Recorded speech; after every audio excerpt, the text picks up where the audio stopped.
ஆ ம்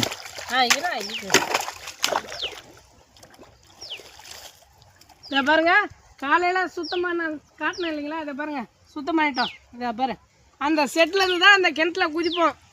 அது ஒரு காலங்க, அது ஒரு கலாக்காலம். என்ன பண்ணுறது, இப்போ இருக்கிற ஜென்ரேஷன், இப்போ இருக்கிற தலைமுறை கிணத்துல குளிக்க மாட்டேங்கிறாங்க. எல்லாம் ஒரு டப்பா தண்ணியில் குளிச்சுட்டு பப்ஜி கேம் விளாட்றாங்க. நாங்கள் கோட்டி புல்லு, கோழி குண்டு, கல்லா மண்ணா, கோலாட்டம், சிலம்பாட்டம், என்னென்ன ஆட்டமோ விளாட்ணுங்க. அதெல்லாம் 90 கிட்ஸோடு போயிடுச்சு.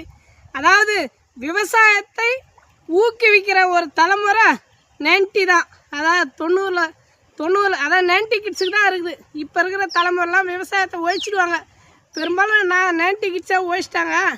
அப்புறம் இருத்தியே தான் இருக்குதுங்க. நாங்கள் விவசாயம் சார்ந்தும் சமூகம் சார்ந்தும் பேசுகிறோம். உங்களுக்கு பிடிச்சிருந்தா நம்பூர் நாயகன் யூடியூப் சேனலை சப்ஸ்கிரைப் பண்ணுங்க. எங்களுக்கு கொஞ்சம் ஆதரவு கொடுங்க. பாருங்க, நாங்கள் எப்படி கை செய்யணுமா, நான் ஒரே ஆள் தான். எந்த அளவுக்கு இந்த சுத்தம் பண்ணிக்கணும். நாங்கள் குதித்த கிணறு இதை இருக்குது பாருங்க. இந்த மோட்டிலேருந்து குதிப்போம். அதே போல் இந்த செட்டு மேலேருந்து குதிப்போங்க. அதெல்லாம் ஒரு நினைவு நாடாக்கள். திரும்பணும் வருமா அந்த காலம் பாருங்கள்.